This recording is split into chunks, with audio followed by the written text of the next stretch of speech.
Number 2, इससे पहले कि कार्यक्रम शुरू करें, सभी से निवेदन है कि जिन लोगों ने श्रद्धेय सीएम जी को भगवान बुद्ध बाबा साहब के चित्र पुष्पांजलि करके मंच पर ले जाएं और दीप तोजल भी करवाएं। अम्बोले जी,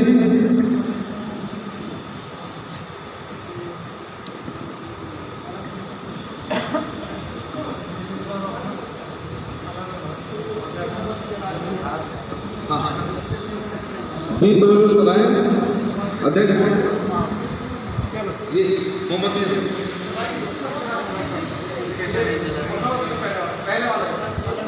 पहले वाला नहीं, ये नहीं, इधर वाला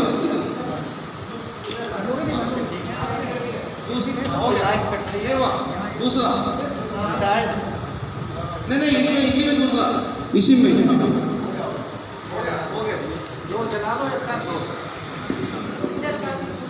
डबल लगाओ, पावर डबल।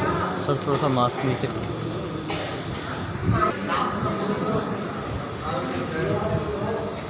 कहाँ से आए हुए? भारतीय बौद्ध दिल्ली प्रदेश के अध्यक्ष श्रद्धेय ML मोरे जी दीप तोजल कर रहे हैं। उनके साथ में हमारे राष्ट्रीय अध्यक्ष श्रद्धेय CM पीपल साहब भी निवेदन है कि वो भी दीप तोजल करें और राष्ट्रीय उपाध्यक्ष श्रद्धेय दौलत सिंह जी, उनसे भी निवेदन है कि वो भी भगवान बुद्ध बाबा साहब के प्रतिमा पर पुष्पांजलि करें और अपना मंच पर स्थान करें।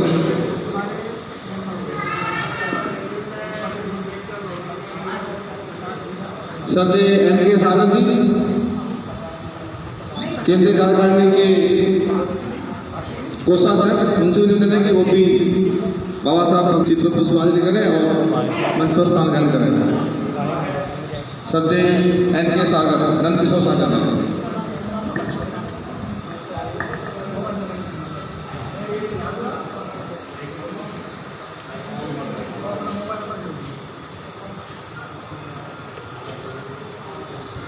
और मंच पर स्थान ग्रहण करें। श्रद्धेय DP मौर्य,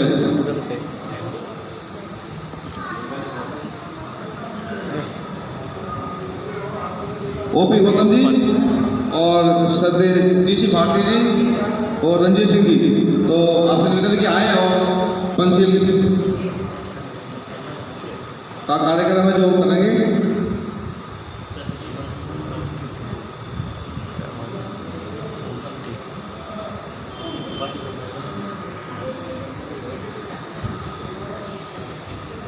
OP गौतम जी,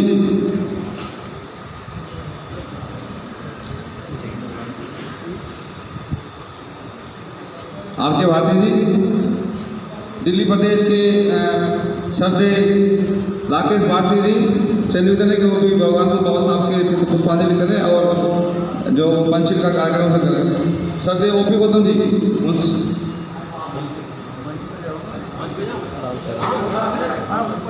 सबसे ऊपर आ जाइए ताकि पंचशील ग्रहण की जाए। याचना के लिए जैसा हमारी परंपरा है, सबसे पहले हम पंचशील के लिए रंजीत जी से याचना करेंगे। विधिवत रूप से सभी कार्य संपन्न होंगे, तो सबके साथ अपने स्थान पर हाथ जोड़ लें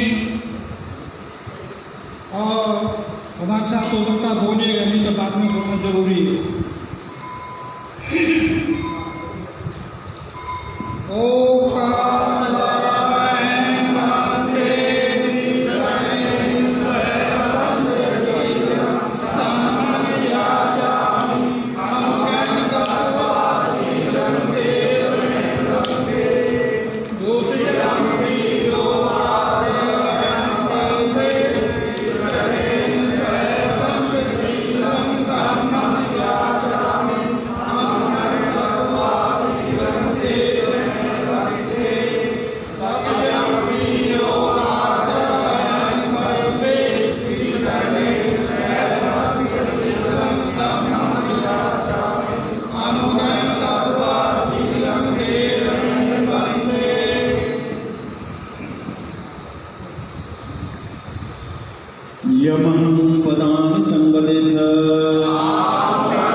बुद्धं शरणं गच्छामि तृतीयं धम्मं शरणं गच्छामि तृतीयं संघं शरणं गच्छामि शिक्षापदं समादयामि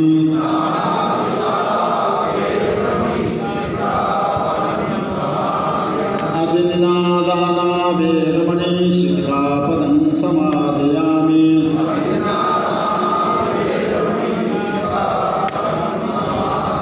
कामेषु मिच्छाचारा वेरमणि शिक्षापदं समादयामि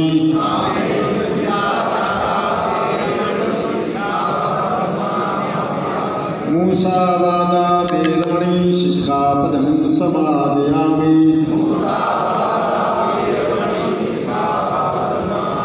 सुरामेर मज्जपमादट्ठाना वेरमणि शिक्षापदं समादयामि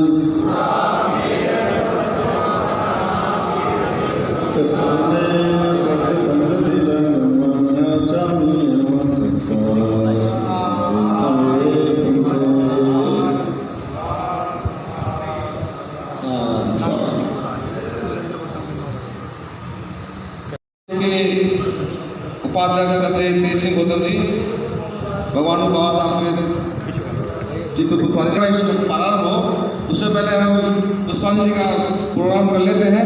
तो धीरे धीरे मैं नाम भी बोलता जाऊंगा और जिनके नाम नहीं बोल रहा हूँ उनसे माफी चाहूँगा। तो वो भी आए और बाबा साहब भगवान बुद्ध के चित्र पुष्पांजलि करें। मैं निवेदन करूँगा पदम सिंह और उनके साथी और हमारे बीच में नवल जी जो राष्ट्रीय कार्यकारिणी के संगठन सदस्य हैं उनसे निवेदन है कि वो आए। काफ़ी दिनों बाद आए हैं क्योंकि बीमार होने के बाद में बहुत बीमार थे, कम से 2 महीने तक कोरोना में रहे। तो भगवान बुद्ध बाबा साहब के चित्तों पुष्पांजलि करें। जय निराला जी, एडवोकेट प्रेम सिंह जो अशोकनगर से आए हैं उनसे निवेदन है कि वो भी आए और बाबा साहब भगवान बुद्ध के चित्तों पुष्पांजलि करें। के सारथी जी जो दिल्ली प्रदेश की कार्यकारिणी में वो भी आए और भगवान बुद्ध बाबा साहब के चित्तों पुष्पांजलि करें। हरिचंद बोध जी जो हमारे अम्बेडकर नगर से आए हैं जो और उनके साथ में छोटे लाल जी और शिल्पी सिंह जी जो जोधपुर से आए हैं और उनसे निवेदन है कि वो भी आ जाए। भगवान बुद्ध बाबा साहब के चित्तों पुष्पांजलि करें। R.K. आजाद जी और राजेश्वरी और उनकी बहन जो हापुड़ से आई है स्पेशल आज इस काम राजेश्वरी जी जो पिछले प्रोग्राम में हमारे आए थे, काफ़ी उन्होंने जो सामने बनते थे उनके साथ में घूमी थी, तो वो भी आए बाबा साहब भगवान बुद्ध के तो पुष्पांजलि करें। रणवीर सिंह जी दिल्ली प्रदेश के उपाध्यक्ष उनसे भी निवेदन है। सुजाता अम्बोरे जी, GC भारती जी, सोनवीर सिंह जी उनसे भी निवेदन है कि वो भी आए। और राष्ट्रीय कार्यकारिणी के महासचिव सदस्य छज्जू सिंह सुजान जी उनसे निवेदन है कि वो भी आए, भगवान बुद्ध बाबा साहब के पुष्पांजलि करें और मंच पर अपना स्थान ग्रहण करें। साता जोन से हमारे अध्यक्ष श्रद्धेय कलेक्टर सिंह जी और कैशियर तेजपाल सिंह जी और उनके साथ में जो लाल से पुष्पांजलि करें। श्रद्धेय गोवर्धन दास जी जो पश्चिम पुलिस आए हैं उनसे भी निवेदन है कि वो भी आए और भगवान बुद्ध बाबा साहब के चित्र। वाई.के. आनंद जी जो हमारे वेस्ट दिल्ली के अध्यक्ष हैं जो उनके वाई.के. आनंद जी वो भी आए।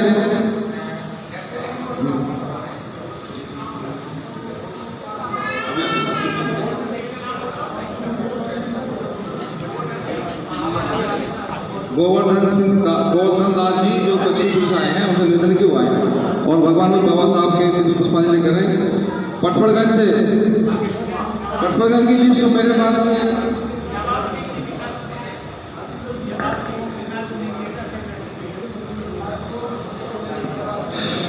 नवाब सिंह जी विकास बोर्ड में जनरल सेक्रेटरी हैं, उनसे निवेदन है कि वो भी बाबा साहब भगवान बुद्ध के पुष्पांजलि करें। और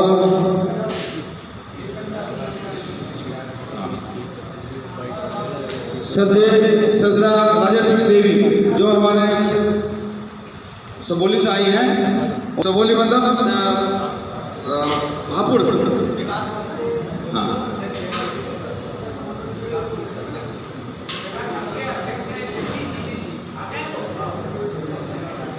तो उन्होंने संस्था को 1100 रुपये का दान दिया है। संस्था उन लोगों को बहुत बहुत साधुवाद देती है। और संस्था मुंडी निराला जी जो हमारे और वीरेंद्र कुमार जी कोंडली से जो आए हैं, उनसे निवेदन है कि वहाँ बाबा साहब भगवान बुद्ध के चित्र को पुष्पांजलि करें। अब देश कुमार जी साथ में देश कुमार जी भी आए हैं, उनसे भी निवेदन है कि वो भी आए। सज्जू सिंह जी से मैं निवेदन किया था तो राष्ट्रीय महासचिव कि वो आए बाबा साहब के चित्र को पुष्पांजलि करें। और हमारे साउथ दिल्ली से डॉक्टर श्रद्धेय शंकरलाल बोस जी, उनसे भी निवेदन उनके साथ में जो उनकी टीम आई है वो भी आए, भगवान बाबा साहब जी को पुष्पांजलि करेंगे। श्रद्धेय शंकरलाल बोस जी।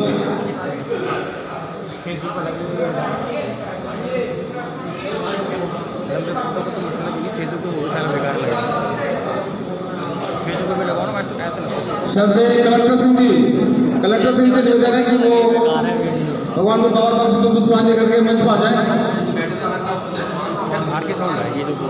और सभी से निवेदन है कि कृपया जूते उतार के पुष्पांजलि करें। डॉक्टर शंकरलाल जी से भी निवेदन है कि वो भी मंच पर स्थान ग्रहण करें। वाई के आनंद जी वे दिल्ली जो हमारी जोन है उनके अध्यक्ष, उनसे निवेदन है कि वो भी आए। सुखबीर सिंह बोस जी विनोदनगर से, उनसे भी निवेदन है कि वो भी आए, भगवान बुद्ध बाबा साहब के चित्र पर पुष्पांजलि करें। और सभी से निवेदन है कि स्वीटी कुमारी जी, हरीश चंद्र जी, संदीप भारती जी, मनीष भारती जी, नरेश प्रताप जी, अंशुमान जी, सुधीर जी, उदय सिंह मुखिया जी। हमारे बीच में बुद्धिस्ट पार्टी इंडिया के राष्ट्रीय चंद्रगौरी पांडे जी बता रहे हैं और उनको हमारे नाम से उनको भी लाए। तो उनसे निवेदन है कि वो पहले बाबा साहब भगवान बुद्ध के उनको पुष्पांजलि करें और हमारे बीच में श्रद्धेय सुनील बोस जी हैं, उनसे भी निवेदन है कि वो आए बाबा साहब भगवान बुद्ध के चित्र को पुष्पांजलि करें। जो साथ में लोग आए हैं उनसे भी निवेदन है कि भगवान बुद्ध बाबा साहब के चित्र पुष्पांजलि करें और स्थान ग्रहण करें। राकेश जी। मैं भारतीय बौद्ध महासभा दिल्ली प्रदेश की तरफ से बहुत बहुत धन्यवाद देता हूँ कि दिव्य सोसाइटी ऑफ इंडिया के राष्ट्रीय अध्यक्ष आदरणीय चंद्रगौरी पाटिल जी हमारे बीच में उपस्थित हुए हैं और हमारे संस्था के राष्ट्रीय अध्यक्ष श्रद्धेय सिंह पिप्पल साहब जी उनका सहयोग कर रहे हैं। बाबा साहब भगवान बुद्ध के चित्र को पुष्प अर्पित कर रहे हैं और उसके बाद मंच पर अपना स्थान ग्रहण करेंगे चंद्रगौरी पाटिल जी। हमारी इस कड़ी में नरेश प्रताप जी इंदिरापुरम से, अल्पना जी, मुन्नी देवी जी जो शिशुपाल गौतम जी, विमला देवी जी जो मुखिया जी की जीवन संगिनी है।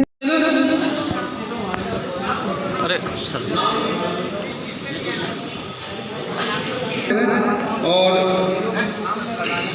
पटपड़गंज से मैंने जो पहले बताया था वीरेंद्र सिंह जी, उपाधि बोस जी, अवधेश मौर्य जी, मुनीलाल निराला जी, सुखबीर सिंह बोस जी और इनसे भी निवेदन है कि वो आए बाबा साहब भगवान बुद्ध के चित्र पर पुष्पांजलि करें। और ये भी निवेदन है कि कृपया जूते निकाल कर करें।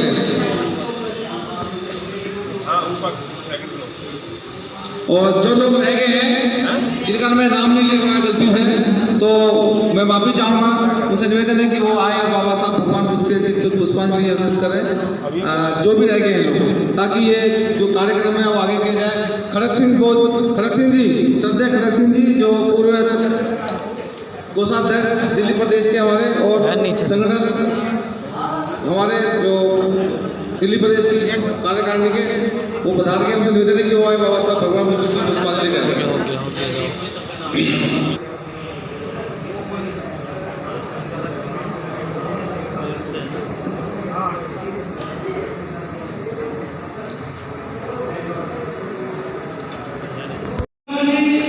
स्वीटी कुमारी जी, हरीश चंद्र जी, संदीप भारती जी, मनीष भारती जी, नरेश प्रताप जी, इंदिरा परिषद, अंकुरा जी, सुधीर जी, उदय कृष्ण मुखिया जी।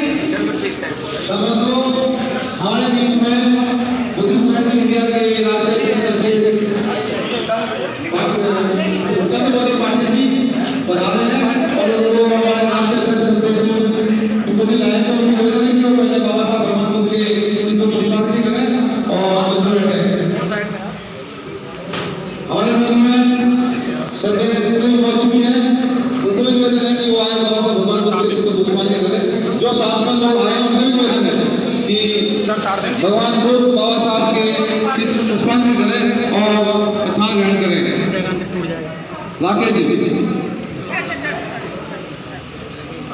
मैं भारतीय बौद्ध महासभा दिल्ली प्रदेश की तरफ से बहुत बहुत धन्यवाद देता हूँ कि दिव्य सोसाइटी ऑफ इंडिया के राष्ट्रीय अध्यक्ष आदरणीय चंद्रगोदी पाटिल जी हमारे बीच में उपस्थित हुए हैं और हमारे संस्था के राष्ट्रीय अध्यक्ष श्रद्धेय सिंह पिप्पल साहब जी उनका सहयोग कर रहे हैं। बाबा साहब भगवान बुद्ध के चित्र को पुष्प अर्पित कर रहे हैं और उसके बाद मंच पर अपना स्थान ग्रहण करेंगे चंद्रगोदी पाटिल जी।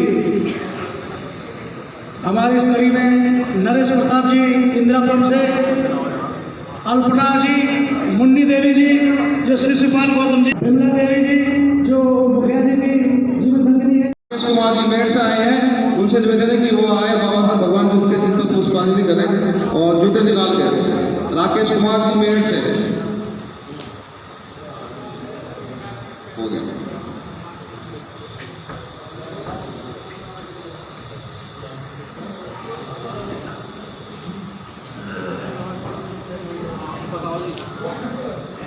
रामजीलाल वैद जी, रामजीलाल वैद जी की उम्र कम से कम 85 साल होगी, लेकिन वो प्रचार प्रसार के लिए बहुत ही ज़्यादा आगे रहते हैं और उन्होंने प्रचार प्रसार के साथ में ही 11,000 की पर्ची कटवा के दी है अपने खोड़ा कॉलोनी से। तो भारतीय बौद्ध महासभा दिल्ली प्रदेश में बहुत बहुत साधुवाद देती है और उनके स्वास्थ्य की कामना करती है।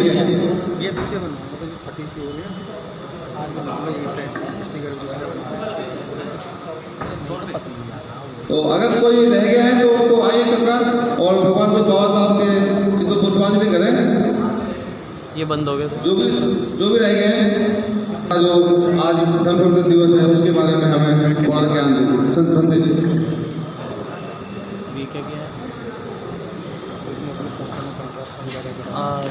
अच्छा ये कंट्रास्ट है। अच्छा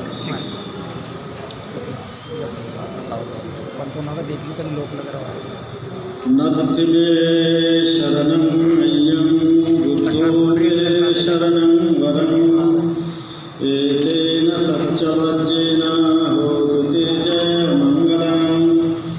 नत्थि मे शरणं अय्यं धम्मो मे शरणं सदनं चपलं चित्तं रक्षं दुर्वार्यं उजुं करोति मेधावी उसकारोति। ये मन बहुत दूर दूर चला जाता है। मेधावी पुरुष इसे वैसे ही सीधा करते हैं जैसे बाण बनाने वाला बाण। सिद्धावान उपासक उपासिकाएं भारतीय बौद्ध महासभा के सम्मानित पदाधिकारीगण, मंच पर विराजमान भारतीय बौद्ध महासभा दिल्ली प्रदेश, CM पिप्पल साहब, ML अमोरे साहब, मौर्य जी, राकेश एकाग्रता, जो इन चीज़ों पर चलते हैं वो अपने जीवन में निश्चित रूप से सुखी रहते हैं। भगवान बुद्ध का संपूर्ण जीवन दया, करुणा, मैत्री, प्रेम, अहिंसा, बंधत्व, समदृष्टि और समता से भरपूर था। यदि उनके जीवन की किसी भी घटना को लिया जाए, एक भी श्रृंखला इसके विपरीत जाती दिखाई न मिलेगी। क्या निर्धन, क्या धनी, क्या मूर्ख, क्या विद्वान, उनके प्रभाव में कौन नहीं बहा। करुणा से द्रवित होकर रोगियों की सेवा की, क्षुधार्तों को भोजन दिया, भूले हुए भटके हुए लोगों का रास्ता दिखाया। भगवान बुद्ध का जो मार्ग है वो चिंतन का मार्ग है। भगवान बुद्ध ने एक बार कहा कालामो लोगों से, कालामो लोगों ने कहा तथागत यहाँ हमारे यहाँ बहुत से लोग आते हैं बहुत से लोग प्रचारक आते हैं, जैन धर्म के भी आते हैं, वैदिक धर्म के भी आते हैं, तमाम संस्थाओं के और तमाम संप्रदायों के लोग आते हैं और हमसे कहते हैं कि हमारी बात मान लो, जो हम कह रहे हैं वो सत्य है। यहाँ बहुत बड़े दाढ़ी वाले आते हैं, वो कहते हैं हम तपस्या कर रहे हैं, एक पैर पर खड़े होकर हमारी बात मान लो, ये बात सही है। बहुत से लोग आते हैं कि हम कई जन्मों से इस धरती पर आए हैं और हमारी बात मान लो, हम जो कहेंगे वो तुम्हारा लिए ठीक है। बुद्ध से पूछा क्या करें, हम भ्रमित हैं, हम कुछ समझ नहीं पा रहे हैं। सब लोग अपने अपने तरीके से हमें समझाते हैं, हमें किस मार्ग का अनुपालन करना चाहिए। बुद्ध ने कहा किसी बात को इसलिए स्वीकार मत करो कि लोग कह रहे हैं, किसी बात को इसलिए मत मानो कि कोई बहुत बड़े आचार्य कह रहे हैं, किसी बात को इसलिए मत मानो कि परंपरा से चली आ रही है, किसी बात को इसलिए मत मानो कि कोई बहुत बड़े आचार्य कह रहे हैं, किसी बात को इसलिए मत मानो कोई बहुत बड़े साधु सन्यासी कह रहे हैं, और किसी बात को इसलिए मत मानो कि बुद्ध कह रहे हैं। इतना बड़ा दावा, इतना बड़ा चैलेंज, इतना बड़ा बात दुनिया में किसी ने नहीं कहा। बुद्ध ने कहा किसी बात को इसलिए मानो कि वे लोगों के लिए कल्याणकारी है, और जो कल्याणकारी है दूसरे के लिए वो तुम्हारे भी लिए कल्याणकारी हो सकती है। किसी बात को इसलिए मानो कि बुद्धि और तर्क की कसौटी पर खरी उतरती है। किसी बात को इसलिए मानो कि सत्य उसमें प्रदर्शित होता है। किसी बात को इसलिए मानो कि उसमें किसी का अहित तो दिखाई नहीं देता है। किसी बात को इसलिए मानो कि लोगों का उसमें लोक कल्याण है कि नहीं। बुद्ध ने इस तरीके से लोगों को समझाने का प्रयास किया। बहनों और भाइयों, यहाँ पर बहुत बिच्छू, ढेर सारे लोग आरएसएस ने बना दिए। आपको आने वाले समय में जो अम्बेडकरवादी लोग हैं उनको बड़े बुद्धि और विवेक से ये निरीक्षण और परीक्षण करना पड़ेगा, कौन बिच्छू है कौन बिच्छू नहीं है। ये तुमको जिम्मेदारी दी जाती है, नहीं तो आपका अम्बेडकर मिशन समाप्त हो जाएगा। वो लोग घुसकर आएंगे, आपके मिशन को कलंकित करेंगे, गलत सलत काम करेंगे, आपका धर्म की हानि होगी, धर्म बदनाम होगा। इसलिए आपको पूरी तरह से, जब तक उनकी बैकग्राउंड नहीं जानते हो, जब तक उनके बारे में नहीं जानते हो, लेकिन आप लोग तो एक कहानी सुनी है कि गधे पे एक चीवल लटका था, वो राजा आया, उसने नमस्कार किया। अरे ऐसा नहीं है, चीवल के अंदर कोई खतरनाक आदमी हो सकता है। गधा पर लगा हुआ चीवल इतना खतरनाक नहीं हो सकता है जितना आदमी के ऊपर चीवल लगा हुआ खतरनाक हो सकता है। अशोक के समय में ढेर सारे पहेलिया और चिड़िया मार दो बहुत बिच्छू हो गए थे। जब महामात्र ने कहा कि वर्षावास का समय आ गया है, भंते उपवास का उपोषण का समय आ गया है, आप उपोषण करो। भंते लोगों ने कहा हम उपोषण नहीं करेंगे। महामात्र ने तलवार से उसका सर काट दिया। उन्होंने कहा क्यों नहीं करोगे, दिव्यावतान को आप पढ़ना, क्यों नहीं करोगे। हमने कहा हम नहीं करेंगे। एक भंते ने मना किया, दो ने किया, सबके सर कटते गए।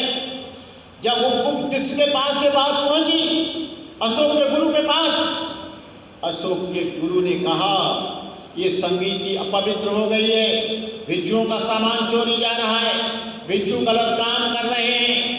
इसलिए अशोक के समय में 1200 बौद्ध भिक्षुओं के जीवन उतारे गए। कहने का मतलब ये है कि आप लोग अपने बुद्धि विवेक से किसी भिक्षु को जानो, पहचानो, ये आपकी अपनी स्वतंत्रता है। अपने घर में प्रवेश करने से पहले भिक्षु को देखो। मैं तो कहता हूँ भिक्षु की दो संपत्ति हैं, एक उसका सील, एक उसका ज्ञान। इसके अलावा उसकी कोई संपत्ति नहीं है। जब तुम्हारे पास सील और ज्ञान होगा तुमको जीवन भी मिलेगा, खाना भी मिलेगा, दवाई भी मिलेगी, सारे साधन मिलेंगे। और जब तुम्हारा सील अच्छा होगा तुम देश का और समाज का निर्माण कर सकते हो। जब तुम्हारा सील अच्छा होगा लोगों का कल्याण कर सकते हो। भगवान बुद्ध का धर्म सील पर आधारित है। और भगवान बुद्ध ने, आप कुछ जानते या नहीं जानते, आप कुछ ग्रंथों को पढ़ना जानते हैं या नहीं जानते। त्रिपिटक बहुत बड़ा चीज है। अभिधम पिटक है, विनय पिटक है, सुत्त पिटक है, अंगुत्तर निकाय है, दिग् निकाय है, संयुक्त निकाय है, मध्यम निकाय है, खुद्दक निकाय है, थेरी गाता है, भिक्षु गाता है और तमाम तरह के बुद्ध धर्म में फैले। लेकिन आप भगवान बुद्ध ने कहा जो एक गाथा को जानता है वो संपूर्ण बुद्ध धर्म को जान जाता है। सब पाप सय करणं कुशल स उपसंपदा सचित्त पर्योदपनं एतन उत्थान शासनं। सभी पापों का न करना, पूर्ण कर्मों का संचय करना, अपने चित्त को परिशुद्ध रखना, यही बुद्धों का शासन है। दूसरा आपका जो मन है, भगवान बुद्ध ने मन और बुद्धि को अपने धर्म में सबसे ज्यादा प्राथमिकता दी और धम्मपद में कहा मनोपुपगमा धम्मा, मनोपुपगमा धम्मा, मनोसेठा मनोमया मनसा चे पदुत्थेन भासतीव करोति वा ततूनं दुःखमन वेति चकं वहतो पदं। जब तुम्हारा मन अच्छा नहीं है, असंयत है, तो दुख उसके पीछे पीछे ऐसे चला आएगा जैसे गाड़ी के पहिए बैलों के पीछे पीछे। जब कोई आदमी बुरे मन से कोई कार्य करता है तो दुख उसके पीछे पीछे ऐसे आ जाता है जैसे गाड़ी के पहिए बैलों के पीछे पीछे। आपको दुख किसने दिया? आपको दुख आपके कर्मों ने दिया, आपको दुख आपके वचनों ने दिया, आपको दुख आपकी वाणी ने दिया। और दुख जो है दो तरफ जाता है। बुद्ध कहते हैं कि दुख दो तरफ जाता है, इंटरनल एंड एक्सटर्नल। एक बाह्य दुख, एक आंतरिक दुख, एक वस्तु का दुख, एक व्यक्ति का दुख। वस्तु का दुख क्या है? ओहो, दूसरे के पास बड़ा मकान है, मेरे पास मकान नहीं। दूसरे के पास गाड़ी है, मेरे पास गाड़ी नहीं है। उसके घर में एलसीडी का टीवी लगा है, मेरे घर में नहीं है। उसके बच्चे अच्छी मोटरसाइकिल पर चलते, मेरे पास नहीं है। ये वस्तु का हो गया। उसके घर में एसी है, मेरे घर में एसी नहीं। और व्यक्ति का दुख, ये मेरा बेटा है, ये मेरी पत्नी है, ये मेरा व्यक्ति है, ये मेरा नाती है, ये मेरा पोता है। वो होना चाहिए, कोई बुरी बात नहीं है। लेकिन आप बिना साधन के, बिना प्रयास के दूसरे को देखकर चले जा रहे हो, दूसरे को परेशान हो रहे हो। मैं एक बात कहकर अपनी बात समाप्त करूंगा। मेरे एक मित्र थे तो वो श्रीवास्तव, लेकिन वो बौद्ध धर्म से बहुत प्रभावित थे। 1980 की बात है। उन्होंने कहा बंते जी, यहीं पर थे, कमिश्नर थे वो बंगाल के। उन्होंने कहा बंते जी, जब मैं रिटायर हो जाऊं, कम से कम मेरे घर पे जरूर एक साल में एक बार आना, आप मुझे वचन दो। मैंने कहा मैं आऊँगा।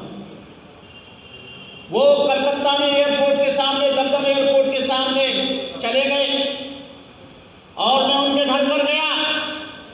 उन्होंने कहा बंते जी, ये मेरा मकान है 500 गज में, ये इसमें बागवानी करता हूँ, ये गेस्ट हाउस है, ये लोगों को बैठने के लिए है, ये मेरी लड़कियों के लिए पढ़ने के लिए जगह, ये लड़का के लिए पढ़ने की जगह, ये मैंने ये पेड़ लगाया है, ये मैंने इधर जंगला किया है, इधर ऐसा किया है। मैं जब जब जाऊं तब तब वो आदमी मुझे अपना मकान दिखाए, जब जब जाऊं तब तब मुझे मकान दिखाए। एक बार ऐसा हुआ, 5 वर्ष गुजर गए, 6वें वर्ष में मैं गया। मेरे से बोले क्या लोगे? चाय लोगे, ठंडा लोगे, गरम लोगे? मैंने कहा कुछ नहीं दूंगा, वही पहली परंपरा चलेगी। बोले वो क्या? मकान दिखाओ। अरे क्या मकान दिखाऊं? ये दिखता नहीं बगल में 4 मंजिल का बन गया, ये दिखता नहीं तो 6 मंजिल का बन गया। अरे मैंने कहा श्रीवास्तव जी, आपकी रेखा छोटी हो गई, तुम दूसरे को देखकर जले और भुने जा रहे हो, परेशान हो। मकान उसने बनाया, परेशान तुम हो, तुम्हारी लाइन अपने आप छोटी हो गई। तुम ये दिखाओ कोई पूर हिलाया हो, कोई दरवाजा निकाला हो, कोई और इसमें काम किया हो, कोई पंखा लगाया हो। उनकी पत्नी बोली बंते जी, ये आदमी इतना पागल हो गया कि सोता नहीं है, वो कहता है ऐसी कार नहीं ले लूँगा तब तक मैं चैन से नहीं बैठूंगा, और इसलिए एक स्टील की फैक्ट्री और डाल दी है। बुढ़ा आदमी हो गया रिटायरमेंट के बाद, इसकी उम्र 65 वर्ष हो गई है, आप 5 साल से देख रहे हो।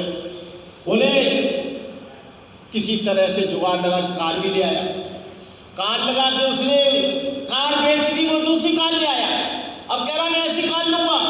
मैंने कहा श्रीवास्तव की दुनिया बहुत बड़ी है, यदि आप इस गली में आगे निकल गए तो आगे वाली गली में पीछे रहोगे, और आगे वाली गली में निकल गए तो ब्लॉक में पीछे रहोगे, ब्लॉक में आगे निकल गए सेक्टर में पीछे रहोगे, सेक्टर में आगे निकल गए तहसील में पीछे रहोगे, तहसील में आगे निकल गए जिले में पीछे रहोगे, जिले में आगे निकल गए प्रदेश में पीछे रहोगे, और प्रदेश में आगे निकल गए तो देश में पीछे रहोगे।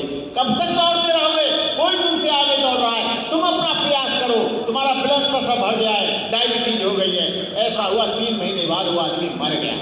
कहने का मतलब है तिछना जो है, ये तिछना का अंत होना चाहिए। तुम ये दूसरों को देखकर परेशान मत हो, तुम अपना प्रयास करते रहो कि हम इससे अच्छे बने, लेकिन दूसरों को देखकर जलो मत, दूसरों को देखकर द्वेष मत करो, दूसरों को देखकर घृणा मत करो।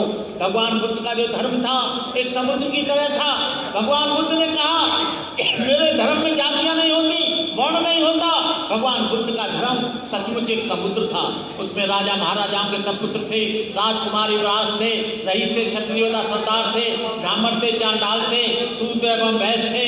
अंगुलीमाल जैसे लोग थे जो डांगे ढालता, निरपराधी लोगों का खून करता। अम्बपाल काशी नगर वधू थी जिसके एक एक अदा पर राजा और अमीर लोग लाखों रुपया नौछावर करते थे। सुपाक कुत्ते का मांस खाता था, स्वाति मछेरा था, नंद ग्वाला था, धनिया कुम्हार जाति से आया था, सुपैया डॉक्टर जो शमशान से आया था, ये समीर व्यापारी का बेटा था, बिमला वैश्या की लड़की थी, पूर्णदाता पुत्री थी, चंपा शिकारी की लड़की थी, उपाली नाई था, महाकाश्यप ब्राह्मण था, सुनीत भंगी था जिसने अरहंत प्राप्त किया, महापंडिता से चांडाल का बेटा था। भगवान बुद्ध ने कहा न जच्चा वसलो होती, न जच्चा होती ब्राह्मणो, कम्मनो वसलो होती, कम्मनो होती ब्राह्मणो। न कोई जन्म से ब्राह्मण होता है, न शूद्र होता है, कर्म से शूद्र होता है, कर्म से ब्राह्मण होता है। इस तरह से भगवान बुद्ध ने कहा। लेकिन आज मैं देख रहा हूँ बहुत भिक्षुओं का ये शाक्य बनते हैं, ये जाटव बनते हैं, ये चकमा बनते हैं, ये बरुआ बनते हैं, ये दक्षिण बनते हैं, ये धोबी बनते हैं। ये जातियाँ जब तक खत्म नहीं होंगी तब तक हम एक बौद्ध समाज कैसे बना पाएंगे।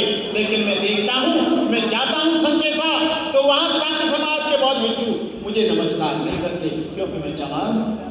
लेकिन यहाँ चमार का मतलब ही नहीं रहा, जिसने बौद्ध की इच्छा ले ली वो तो बौद्ध हो गया। लेकिन ये जाति पाति का यहाँ पर भी घुसता जा रहा है। मैं आप लोगों से निवेदन करूँगा कि आप लोग जाति पाति को खत्म करके, जैसे हमारे अम्बोरे साहब ने अपने बेटे की शादी जाटव में से की है, बौद्ध में से किया है। ये जातियाँ तभी खत्म होंगी जब हम अंतर जातीय विवाह, मैं नहीं कहता कि ब्राह्मणों में करो, मैं नहीं कहता ठाकुरों में करो, लेकिन अंतर जातीय कम से कम शेड्यूल कास्ट में तो करो।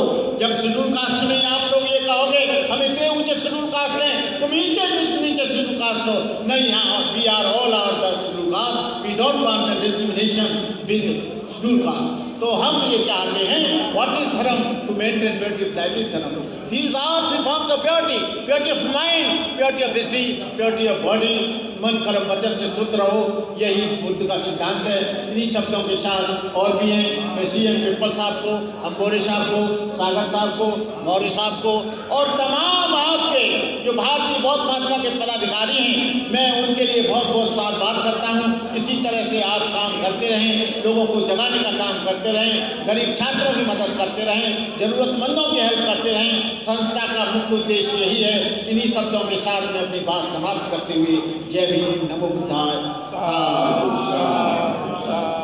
बहुत सुंदर बनता। आज अशोक विजयदशमी पर आप सभी को और आपके परिवार को बहुत बहुत मंगल कामनाएं। धम्म की दीक्षा का मतलब है बुद्ध के बताए हुए रास्ते पर नैतिकता के मार्ग से ऐसे समाज का निर्माण करना जिसे न्याय, बंधुता, स्वतंत्रता और समानता का व्यवहार अधिकार सभी को प्राप्त हो। यह हिंदुत्व को से बदल लेना प्रोग्राम नहीं है, विषमतावादी समाज को समतावादी समाज को बदलने का टाइट एंड टेस्ट फार्मूला है। यह कोई धार्मिक नहीं बल्कि एक राजनीतिक और सामाजिक दर्शन शास्त्र है। जिस तरह एक इंजीनियर, जिस प्रकार एक इंजीनियर और चिकित्सक का ज्ञान हासिल कर आप इंजीनियर और डॉक्टर बनते हैं, वैसे ही सामाजिक ढांचे को गढ़ने का दम और ज्ञान हासिल कर आप बुद्धिस्ट बनते हैं। धम्म दीक्षा प्राप्त करने से आप एक अच्छे और शुद्ध बुद्धिस्ट बनते हैं। इसमें ईश्वरवाद या अलौकिकवाद के लिए कोई जगह नहीं होती। तो धम्म बंधुओं, इससे पहले कि मैं आगे प्रोग्राम शुरू करूं, मैं के सारथी जी ने संस्था को 5,000 रुपये दान दिया है। हम संस्था उनको बहुत बहुत साधुवाद देती है और निवेदन करती है कि अपने धम्म बंधुओं, इससे पहले कि मैं और आगे बढ़ूं, हमारे कुछ दानदाता है जिन्होंने संस्था को दान दिया है। रामनगर सादरा से सुजाता गौतम जी हैं, उन्होंने 500 रुपये का दान दिया। मनमोहन कुमार जी शालीमार गार्डन साहिबाबाद से 500 रुपये का दान दिया है संस्था को। और श्रीमती रमेश कुमारी, उन्होंने भी 500 रुपये का दिया, वो शालीमार गार्डन से आई हैं। गोवर्धन सिंह जी जो पश्चिमपुरी दिल्ली से आए हैं, उन्होंने 500 रुपये दिए हैं। और राकेश कुमार जो मेरठ से आए हैं, उन्होंने 1000 रुपये दिए हैं। चरण सिंह जी जो गोविंदपुरम से आए हैं, गाजियाबाद 200 रुपये दिए हैं। और इसी में ही हमारे जो दयाराम बोध जी है, बोधाचार्य, उन्होंने दशहरे के रूप में जिसको मनाया जाता है वो दिन था। और उसके बाद भारतीय बौद्ध महासभा, जिसका इंग्लिश रूपांतरण the Buddhist society of India 1955 में जो बाबा साहब ने रजिस्टर्ड कराई थी, उसके माध्यम से दिल्ली और देश के अन्य राज्यों में धम्म दीक्षा व अन्य कार्यक्रम आयोजित किए जाते रहे हैं। तो साथियों, क्या आवश्यकता है ऐसे कार्यक्रमों की? क्यों बौद्ध धर्म में हमें दीक्षित होने की आवश्यकता है? क्या कारण था कि बुद्ध ने अपना घर बार छोड़ के, राजपाट छोड़ के लोक कल्याण के मार्ग में 6 वर्ष बिताए और उस परम सत्य को जानकर लोगों को कल्याणकारी मार्ग पर लगाने का 45 वर्ष तक अपने परिनिर्वाण के, महापरिनिर्वाण के अंतिम क्षण तक लोगों को धर्म सिखाते रहे। जैसा कि आप सभी लोग जानते हैं कि 29 वर्ष की आयु में उन्होंने महाविनिष्क्रमण किया। उसके बाद 6 वर्ष तक जितने भी उस समय मत थे, संप्रदाय थे, मान्यताएं थीं, जितने भी दार्शनिक मत थे, उन सभी के पास उन्होंने जाकर उनके मंतव्य को जानने का प्रयत्न किया। उसी कड़ी में वो आलार कादम के पास पहुँचे, जिन्होंने ध्यान की एक अवस्था को उन्हें बताया। बुद्ध ने उससे और अधिक जानने का प्रयत्न किया। उन्होंने कहा कि सिद्धार्थ, मेरे पास इससे ज़्यादा अधिक नहीं है। उन्होंने सजेशन दिया कि आप उत्तर रामपुत्र के पास जाएं, वो शायद आपको इससे ज़्यादा बता सकते हैं। बुद्ध उत्तर रामपुत्र के पास गए। उन्होंने ध्यान का दूसरी अवस्था तक उनको ज्ञान कराया, लेकिन बुद्ध वहाँ भी संतुष्ट नहीं हुए। जितने भी उस समय फिलॉसफर थे, दार्शनिक थे, सभी को उन्होंने जानने का प्रयत्न किया। तमाम तरीके के विचार उन्होंने जाने, लेकिन बुद्ध संतुष्ट नहीं हुए और उन्होंने वट वृक्ष के नीचे 6 वर्ष तक घोर विपश्यना की। अन्न जल सब त्याग दिया। शरीर उनका कंकाल हो गया। कंकाल होने के बाद वो मूर्छित होकर जब गिर पड़े तो सुजाता की खीर से उनको ऊर्जा मिली और वहीं से उन्हें जो है मध्यम प्रतिपदा का जो सिद्धांत मिला।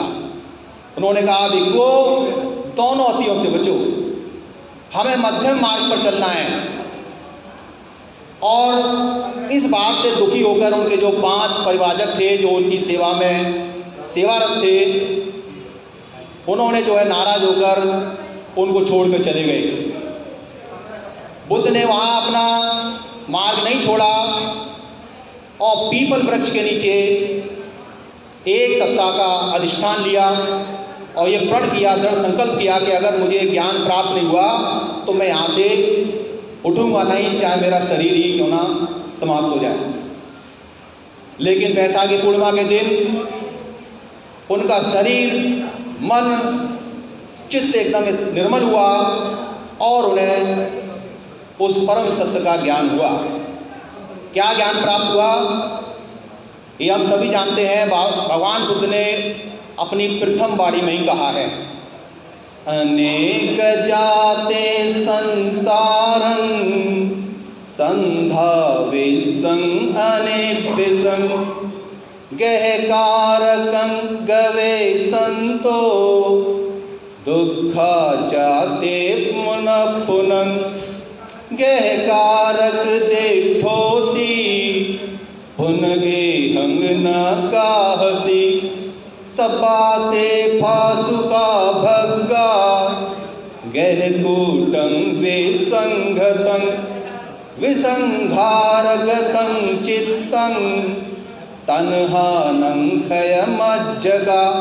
हे घर बनाने वाले, अब तुझे देख लिया गया है। हे प्रकृति, किस तरीके से मनुष्य दुखों में बार बार जन्म लेता है, अब ये मैंने जान लिया है।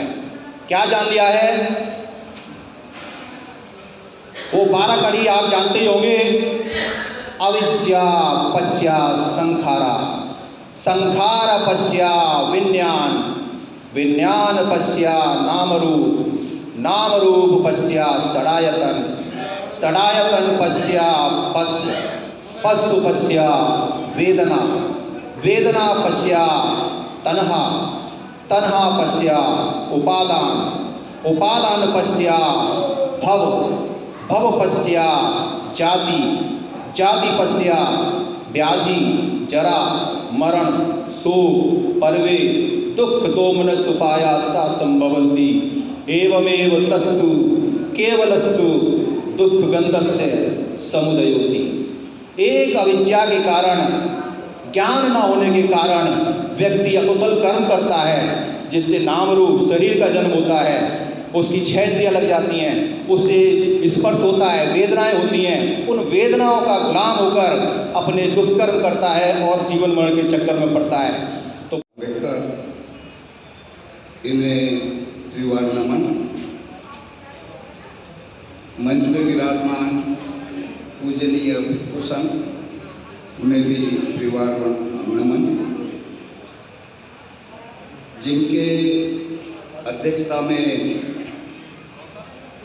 आज ये कार्यक्रम आयोजित किया है, भारतीय बौद्ध महासभा दिल्ली प्रदेश के ऑल इंडिया के हमारे सम्मानीय अध्यक्ष, हमारे साथी माननीय सीएम पीपल जी और उनके समस्त पदाधिकारी, माननीय एमएल अंबोरे जी अध्यक्ष, रणधीर मौर्य जी महासचिव, डॉक्टर राकेश कुमार भारतीय कोषाध्यक्ष और उनके समस्त साथी और आप बौद्ध उपासक उपासिकाएं, जय भीम, नमो बुद्धाय। मैं आज सुबह ही नागपुर से यहाँ पर आया हूँ। मेरे साथ the Buddhist society of India के राष्ट्रीय महासचिव Ayushman Shankar Rao ji Dhengre, trustee, reporting trustee और ट्रेजरर इंजीनियर रतन जी, धम्मा रतन जी सोमवार, मध्य प्रदेश के महासचिव चिंतामन पगारे जी, महाराष्ट्र के विदर्भ प्रदेश के कोषाध्यक्ष NM कामले जी और दिल्ली प्रदेश के अध्यक्ष माननीय सुनील बोस जी। मेरा यहाँ आना अचानक, नहीं तो मैं हमेशा शुभ्र वस्त्र में ही रहता हूँ, मतलब कार्यक्रम में।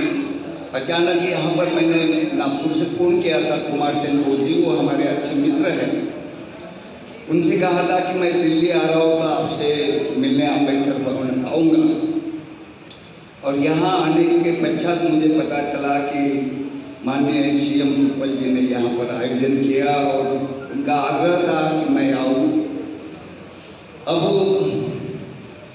आप सभी जो उपासक उपासिकाएं हैं, आपके मन में यही बात आती होगी कि the Buddhist society of India के राष्ट्रीय अध्यक्ष करके मेरा नाम पीपल साहब ने लिया है, और कल भी एक ट्रस्टी चेयरमैन, मैं तो राष्ट्रीय अध्यक्ष ही लिखता हूँ, लेकिन ट्रस्टी चेयरमैन राष्ट्रीय अध्यक्ष कल का भी कार्यक्रम हुआ राजरत्न अम्बेडकर जी का। तो ये हम महाराष्ट्र से आए हुए लोग, जैसे अभी चर्चा हो रही थी, समता सैनिक दल महाराष्ट्र में बना 1927 में। आज मालूम नहीं कितने उसके टुकड़े बने हुए हैं। रिपब्लिकन पार्टी बाबा साहब ने संकल्पित किया था, आज कितने विभागों में पढ़ते, इतने गुट। बुद्धिस्ट सोसाइटी बाबा साहब ने स्थापन की। भैया साहब जब तक जीवित थे, 17 सितंबर 1977 को उनका निधन हुआ, तब तक पूरे भारत में दी बुद्धिस्ट सोसाइटी ऑफ इंडिया एक ही थी। लेकिन उनके निधन के पश्चात जो ये दावा करते हैं कि बाबा साहब ने ये परिवार के लिए संस्था बनाई, जो ऐसे दावा करते, जैसे कल भी राजरत्न जी ने कहा कि वो दावा करते कि मैं बाबा साहब का परपोता हूँ, इसलिए मेरा दावा है। तो ये आप सभी जानकार लोग हैं, बाबा साहब ने कोई भी संस्था जितनी भी बनाई, वो अपने परिवार के कोई भी सदस्य को नहीं रखा, समाज के लिए बनाई उन्होंने। पूरा जीवन उनका समाज के लिए रहा, और समाज के लिए मतलब वो झगड़ते रहे। लेकिन बाबा साहब जाने के पश्चात उनके परिवार के लोगों ने जो दावा किया कि नहीं, हम उत्तराधिकारी हैं, और इस वजह से जगह जगह वो बोलते कि मैं राष्ट्रीय अध्यक्ष हूँ, मैं ट्रस्टी चेयरमैन हूँ। और सर्वप्रथम मीराताई जी के समय में जो पहली जो भारतीय बौद्ध महासभा उत्तर प्रदेश में जैन आदित्य जी, पहली अगर पड़ी होगी वो उत्तर प्रदेश में जैन आदित्य जी के रूप में। मीराताई जी से उनका बराबर नहीं चला, क्योंकि आदित्य साहब ने संस्था के लिए बहुत काम किया था, कानपुर के निवासी हुए, धम्म का प्रचार प्रसार। लेकिन जब श्रीमती मीराताई जी से जब उनका मतभेद हुआ, तो उन्होंने भारतीय बौद्ध महासभा उत्तर प्रदेश अलग रजिस्टर्ड किया, और ऐसे करते करते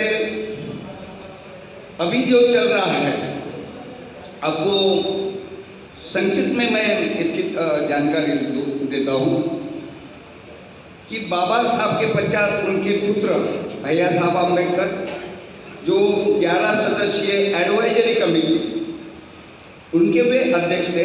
और जितने भी रिपब्लिकन पार्टी के नेता थे, चाहे एन शिवराज जी बोले, बैरिस्टर खोबरागढ़े जी बोले, दादा साहब गायकवाड़ बोले, जितने भी टॉप के, LR बाली जी तक, DA कट्टी तक, BP मौर्य तक, ये सब वो बुद्धिस्ट सोसाइटी के सदस्य थे 11 में से।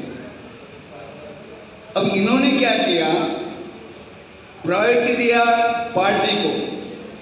बुद्धिस्ट सोसाइटी के ये बने तो सही, लेकिन सेकेंडरी मतलब जो है वो बुद्धिस्ट सोसाइटी का, जिस उद्देश्य से बाबा साहब ने ये संस्था स्थापित की थी, पूरे भारत बौद्ध, आप सभी जानते हैं, बोलते हैं, नेता लोग भी बोलते हैं कि बाबा साहब ने कहा कि मैं पूरा भारत यानी बौद्धमय करूँगा। जो उनका उद्देश्य था, और जो संस्था बनाई तो उसमें वो उद्देश्य भी लिखे हुए हैं, धम्म का प्रचार प्रसार करना। तो ये रिपब्लिकन पार्टी वालों ने अपनी यानी राजनीति तो ये की, धम्म का सेकेंडरी ये किया, इसलिए जितना प्रचार प्रसार होना चाहिए था नहीं हुआ। 17 सितंबर 1977 को भैया साहब का निधन हुआ, तो उनकी पत्नी श्रीमती मीराताई अम्बेडकर, 11 में से 7 जो ट्रस्टी, 7 ट्रस्टी जीवित थे। होना ये चाहिए था कि भैया साहब के स्थान पर मीराताई जी ने अपना दावा प्रस्तुत करना था, यानी ट्रस्टी बन जाना चाहिए था। लेकिन ऐसा न करते हुए स्वयं ही अध्यक्ष घोषित किया। और चैरिटी कमीशन कैसा है, इसमें बाबा साहब ने जो संस्था स्थापित की थी सोसाइटी रजिस्टर एक्ट 1860 के तहत, जिसका रजिस्टर नंबर है 3227। जब महाराष्ट्र जब अलग हुआ तो जितनी भी रजिस्टर्ड संस्था थी वो री रजिस्टर्ड हुई, जिसमें बॉम्बे पब्लिक ट्रस्ट एक्ट 1950 के तहत फिर से यानी रजिस्टर करना पड़ा। तो भैया साहब के समय में 6 जुलाई 1962 को जो रजिस्टर हुआ PTR number public trust number F982। आज अगर हम संस्था के बारे में कोई जानकारी लेना चाहते हैं चैरिटी कमीशन से तो 3227 के रूप में नहीं मिलेगी, हमको मिलेगी F982। और जो चैरिटी के जो नियम है वो पूरे भारत में लागू है। अब जब मीराबाई जी ने जब चैरिटी में वो अपील किया, चेंज रिपोर्ट दी, तो चैरिटी कमीशन ने वो रिजेक्ट की। उन्होंने कहा कि ये संस्था कोई उत्तराधिकारी या परिवार के लिए नहीं। ऐसे ही शंकरानंद जी शास्त्री जो बाबा साहब के सहयोगी होते थे, और डॉक्टर एस वी रामटे के ज्योतिकर जी ऐसे आगरा में, और आपके केसी सौगत एडवोकेट केसी सौगत आगरा में बैठक हुई और एक स्कीम चैरिटी कमीशन ने सबमिट किया। और 24 जुलाई 1981 को ये 7 लोगों को ट्रस्टी की मान्यता दी, जिसमें प्रथम अध्यक्ष थे शंकरानंद जी शास्त्री और बाकी ये सब लोग professor K G. Jyotikar, doctor S V Ramteke, K C Saugat, Ashok Mukundrao Ambedkar, D Baviskar, K T. Ahire, ऐसे 7 लोगों को जैसी ये मान्यता मिली, श्रीमती मीराबाई अम्बेडकर जी ने इस निर्णय के खिलाफ सिटी सिविल कोर्ट में अपील दायर की और साथ में भारतीय बौद्ध महासभा के नाम से अलग से रजिस्टर किया, जिसका रजिस्टर नंबर 726 था। ये लोगों को नहीं मालूम, लोगों को ये मालूम ही नहीं कि उनको लगा कि यही बुद्धिस्ट सोसाइटी है। एक तो बाबा साहब का बायोलॉजी अंग्रेजी में है, दी बुद्धिस्ट सोसाइटी ऑफ इंडिया, लेकिन हम देहात में देखते हैं ये नाम से कोई यानी क्या बोलते हैं, नाम से बैनर वगैरह नहीं चला, वो भारतीय बौद्ध महासभा के नाम से चलाते। आप सभी बुजुर्ग हैं, आपको मालूम है कि the Buddhist society of India है, यानी भारतीय बौद्ध महासभा। फिर ट्रस्टियों ने इसके खिलाफ एक किया और 1987 में जो इन्होंने रजिस्टर नंबर किया था वो जब्त किया गया। क्यों? उन्होंने कहा कि the Buddhist society of India ही उसका अर्थ भारतीय बौद्ध महासभा है, अलग अलग रजिस्टर नहीं हो सकते, और वो जब्त किया था। और जो सिटी सिविल कोर्ट ने जो स्कीम के विरुद्ध में जो कोर्ट में यानी अपील दायर की, ऐसे करते करते 21 जून 2013 को माननीय मुंबई हाई कोर्ट ने हमारे पक्ष में निर्णय दिया। फिर मीराबाई जी सुप्रीम कोर्ट गई, अपील किया, वो अपील भी 2 फरवरी 2015 को डिसमिस हुई।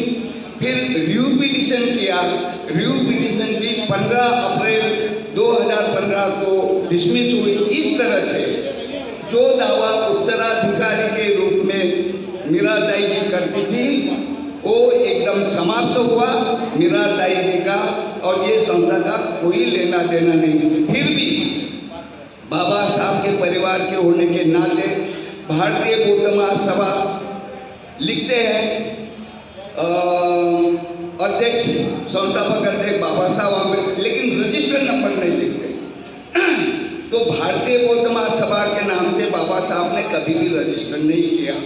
और अभी अभी एक हमारी खुशी की बात है, भैया अपना जब ज्योतिकर साहब थे तो उनके समय में माननीय भीमराव जी अम्बेडकर जो स्वयं को राष्ट्रीय कार्याध्यक्ष किसने बनाया?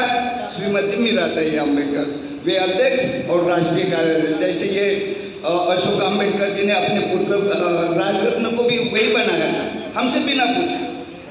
राष्ट्रीय कार्याध्यक्ष मतलब अंबेडकर परिवार के जो भी पैदा होंगे, जो भी आएंगे, वो राष्ट्रीय कार्याध्यक्ष।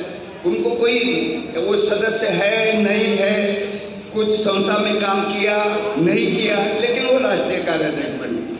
तो ज्योतिकर साहब के समय में एक बैठक हुई, उसमें माननीय भीमराव जी अम्बेडकर उसमें सम्मिलित हुए और वो पूरी चर्चा आगे बढ़नी थी। तो हमारे ज्योतिकर साहब का निधन दिसंबर 2020 में पिछले साल हुआ।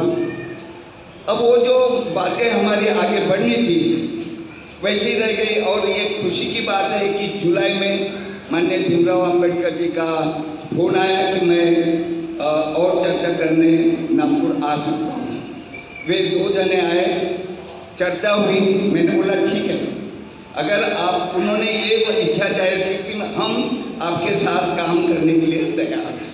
हमने बोला अच्छी बात है, आपसी यानी विवाद इतने वर्ष, 34 वर्ष कोर्ट कचहरी का, अब हम साथ में मिलकर काम करेंगे।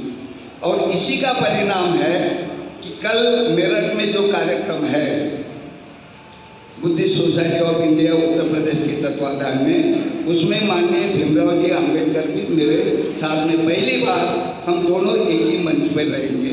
और खुशी की बात है कि मैंने उनको आश्वस्त किया कि आप राष्ट्रीय कार्याध्यक्ष भी रहिए और एक ट्रस्टी भी मैं उनको बना दूंगा। ये मैंने बोला और साथ में मिलकर काम करेंगे। अब हमारी भी उम्र हो गई, अभी मेरा 73वां चल रहा है, कितने साल मैं काम करूंगा? 2001 से मैं अध्यक्ष हूँ। मैंने बोला मेरे बाद आप अध्यक्ष रहेंगे, ये भी मैंने आश्वस्त किया, क्योंकि समाज को दिशा चाहिए, नेतृत्व चाहिए, समझ रहे ना। अब इतने साल हम काम करते करते तो समाज के हित में हम लोग साथ में आए और इसका परिणाम जैसे ये पोस्ट मतलब पूरे समाज में वायरल है तो काफ़ी सकारात्मक प्रतिक्रिया हुई कि ये होना ही चाहिए। तो इस तरह से ये जो दूसरा गुट जो था, जो मीराताई और ये हम साथ में आ रहे, ये समझ जाइए। दूसरा रहा ये राजरत्न अम्बेडकर, आजकल बहुत उत्तर प्रदेश दिल्ली में बहुत और पैसा बहुत इकट्ठा करते हैं। वैसे वो कानूनन ना अध्यक्ष है ना ट्रस्टी चेयरमैन है। उनके पिताजी जब जीवित थे 2017 में, वे और राजरत्न माननीय आठवले साहब के घर गए। अशोक अम्बेडकर जी ने कहा कि भाई मेरे पुत्र को ट्रस्टी बनाइए। तो उन्होंने फोन किया आठवले साहब ने, वो हमारे मित्र हैं, पिछले 40 साल से मैं दलित पैंथर से हमने अपना कार्य शुरू किया था बुद्धिस्ट सोसाइटी, तो हमारे मित्र। उन्होंने फ़ोन किया कि ये दोनों बाप बेटे आए हैं और वे चाहते हैं कि राजरत्न को ट्रस्टी बनाना। हमने बोला और 2 लाख रुपए भी चाहिए उसके साथ साथ। तो मैंने बोला कि ठीक है, ट्रस्टी बनाना मेरे अकेले के ऊपर नहीं है, ये हमारे जो रिपोर्टिंग ट्रस्टी है उनको मैं कहता हूँ और एक मीटिंग, और 2 लाख की जगह मैं 1 लाख रुपए दूंगा और वो भी 50-50 हज़ार, क्योंकि एक साथ तो इतना पैसा नहीं, मुझे भी इकट्ठा करना पड़ेगा। तो जब हम मुंबई में गए, कलानगर के गेस्ट हाउस में हमारी बैठक हुई, तो उसमें सब चर्चा हो गई कि भाई उसको ट्रस्टी बनाना। हम तैयारी में थे कि ठीक है कि राजरत्न अम्बेडकर ट्रस्टी, मतलब एक परिवार के 2 तो हो ही जाएंगे ना, पिताजी अशोक अम्बेडकर और राजरत्न। लेकिन जब भोजन होने के बाद बोले हम अभी और चर्चा करते हैं, और उन्होंने क्या कहा कि मुझे हमारे जो मैक्सिमम है 7 ट्रस्टी, बोले 7 में से 4 ट्रस्टी मेरे चाहिए। हमने बोला कि अरे तुम्हें अकेले को ट्रस्टी बनाने की बात थी, एकदम 4 ट्रस्टी की कैसी क्या तुम डिमांड कर सकते हो? ना तुम पार्टी ये बुद्धिस्ट सोसाइटी के सदस्य हो, ना संस्था में काम नहीं किए आपने। आप भारत मुक्ति मोर्चा जो वामन मेश्राम जी के साथ काम करते थे, चुनाव भी लड़े, उनको 25,000 रुपये महीना वो मानधन भी देते थे राजरत्न अम्बेडकर को। उनके पिताजी को ये क्या बोलते हैं बामसेप में काम करने के लिए 15,000 रुपये महीना देते थे। ये लीगल डॉक्यूमेंट है हमारे पास। और देखिए एकदम से उठ कर आया और बोलता कि हमको 4, तेरा नाम बुद्धिस्ट सोसाइटी का कोई कार्य है ना कुछ है। तो इस तरह से जो वार्ता जो बोलते हैं ना कि भाई सब क्यों नहीं मिलते। हमने प्रयास किया, जैसे हम भीमराव अंबेडकर जी के साथ वे साथ में आ रहे हैं, समझदार है, बहुत अच्छे शांत स्वभाव के हैं, समझ रहे ना। और उनको मालूम है कि कानूनन हम कहीं पे भी नहीं, क्योंकि उत्तर प्रदेश में ऐसा हुआ जहाँ जहाँ उनका कार्यक्रम हुआ पुलिस में कंप्लेन होने के बाद है ना उनको यानी कार्यक्रम रद्द करना पड़ा, क्योंकि लीगली है ही नहीं ना। भारतीय बौद्ध महासभा कहाँ से आएगी। तो भीमराव अंबेडकर जी साथ आए। अब ये राजरत्न जी के लिए हमने प्रयास किया, नहीं हुआ। तो इस तरह से जो है मैं इसलिए बताना चाहता हूँ कि भाई आप सभी को जानकारी हो कि बुद्धिस्ट सोसाइटी, और अभी देखिए 7 ट्रस्टियों में से एक भी ट्रस्टी जीवित नहीं, 7 के 7 का निधन हुआ। हम जो है 2001 में जो चेंज रिपोर्ट दिया था डॉक्टर एसवी रामदेके और ज्योतिकर साहब में, उसका निर्णय होना था। इन्होंने इंटरविनर अपने आप को रखा था, इंटरविनर भी डिसमिस हुआ चैरिटी के इससे, और वो हाई कोर्ट में स्टे लिया हुआ है। हम अभी सुप्रीम कोर्ट में स्टे वैकेंट का, एक बार वैकेंट हो गया कि हाँ बस हो गया, बस अंतिम। तो जो वैकेंट हो जाएगा तो राजरत्न अंबेडकर का कोई वजूद नहीं रहेगा बुद्धिस्ट सोसाइटी के नाम से। तो इस तरह से आपके सामने आज कार्यक्रम ये अपना दीक्षा पर्व के ऊपर जो था, 65 वर्ष हो गए बाबा साहब को दीक्षा दिए हुए, धम्म दीक्षा का कल दिन था 15 तारीख अशोक विजयादशमी, 14 तारीख को भी मनाया। तो मैं आज के इस शुभ अवसर पर आप सभी को हार्दिक बधाई देता हूँ, और मुझे आपके समूह यहाँ बोलने का जो अवसर दिया माननीय पिप्पल साहब ने और उनके समस्त पदाधिकारी, उनको भी हार्दिक बधाई देता हूँ। जय भीम, नमो बुद्धाय। मैं आपको साधुवाद देते हुए आपका बहुत बहुत धन्यवाद करता हूँ कि आगे चल करके भी आप लोग इकट्ठा आए और भारतीय बौद्ध महासभा का सुचारू रूप से बाबा साहब का ये कारवा आगे बढ़ाने में मददगार साबित हो। ऐसी आज धम्म दीक्षा के दिवस में अपेक्षा करते हुए मैं हमारे महासचिव को सौंप देता हूँ। धन्यवाद अमोले साहब। बहुत बहुत धन्यवाद। हमारे बीच में समता सैनिक के महासचिव श्रद्धेय पी सुजात जी भी आए हैं, उनकी टीम आई है। मैं उनसे निवेदन करूँगा कि वो आए बाबा साहब भगवान के करें और स्थान ग्रहण करें। श्रद्धेय सुजात साहब और उनकी टीम जो आई है उनसे भी निवेदन है क्योंकि आए और बाबा साहब गया से गौतम जी, श्रद्धेय गया गौतम जी भी आए हैं, और दिल्ली प्रदेश के अध्यक्ष श्रद्धेय गया से गौतम और टीम आई है, उनका हम बहुत बहुत स्वागत करते हैं और निवेदन करते हैं कि वो बाबा साहब भगवान के चित्र को पुष्पांजलि करें। और इसी बीच मैं श्रद्धेय चज्जू सिंह सुजान जी जो राष्ट्रीय महासचिव है भारतीय बौद्ध महासभा दिल्ली प्रदेश के, उनसे निवेदन है कि वो आए और अपने विचार रखें। श्रद्धेय चज्जू सिंह सुजान जी।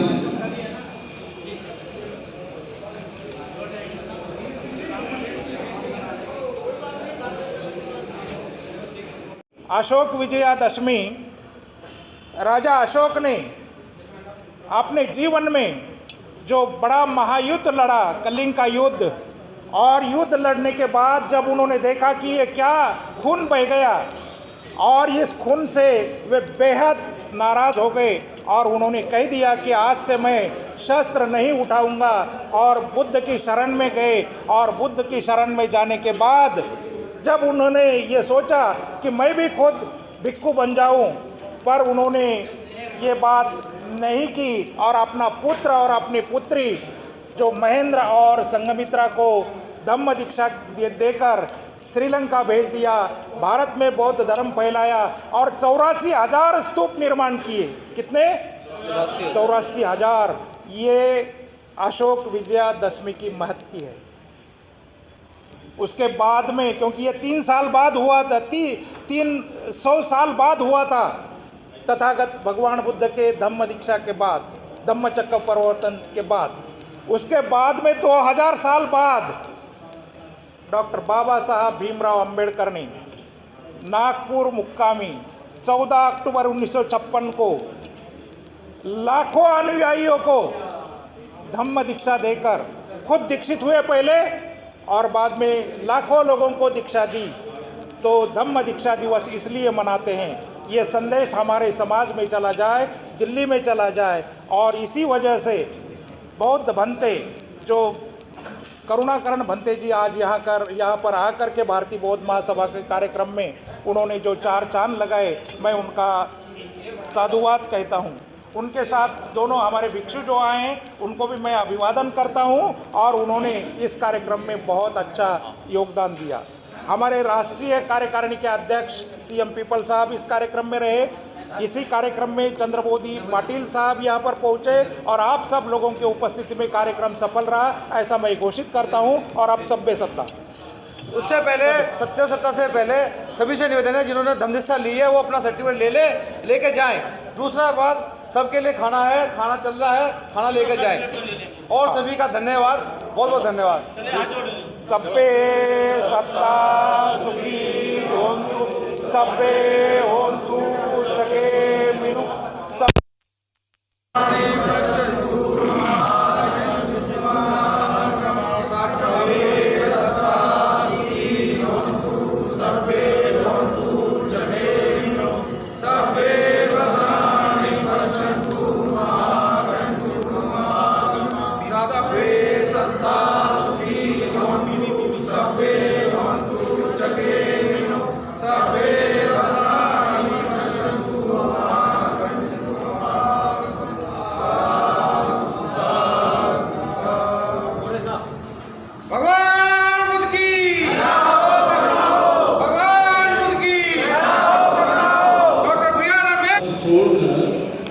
बुद्ध की शरण में रहते। मैं आपको बता दूं, मैं थाईलैंड बैंकॉक में सुबह 6 बजे लोगों की लाइन लगी हुई है खाए के लिए कि भिक्षु आएगा, उसके पास में भोजन देंगे, बिस्कुट देंगे, उनके प्रयोग की कोई चीज देंगे। मैंने कहा ऐसा यहाँ क्यों है, इसका कारण क्या है? उन्होंने कहा भंते जी, यहाँ किसी का बेटा बहुत भिक्षु बन गया है, यहाँ किसी का भांजा बहुत भिक्षु बन गया है, यहाँ किसी की लड़की भिक्षुणी हो गई है, यहाँ किसी का बाप भिक्षु हो गया है, यहाँ किसी का रिश्तेदार कोई भी आदमी ऐसा नहीं है जिस परिवार में एक बौद्ध भिक्षु ना बना हो।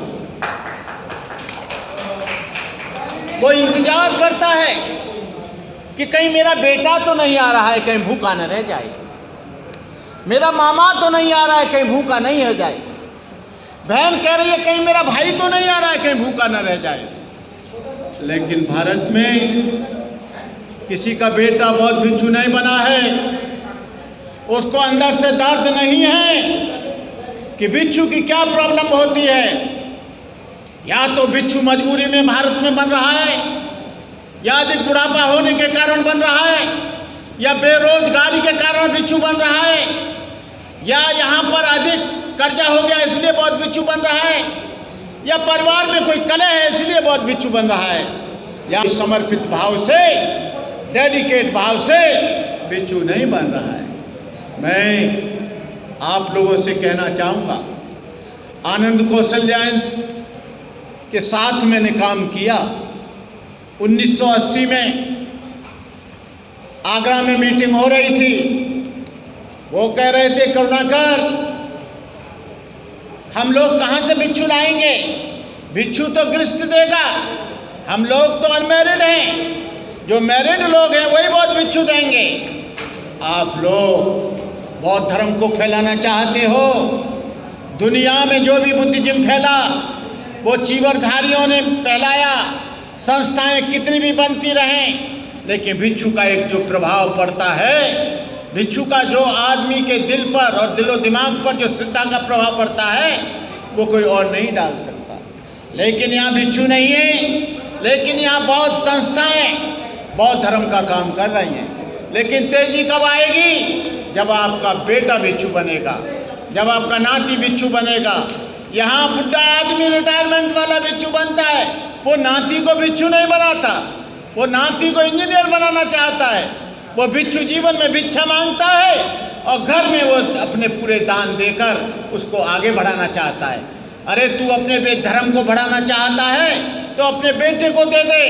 लेकिन अशोक से जब कहा था, अशोक ने जब कहा था कि मैं भिक्षु बनूंगा, लेकिन भंते ने उग्रवशिष्ठ ने यह कह दिया तुम वृद्ध हो गए हो, भिक्षु मत बनो।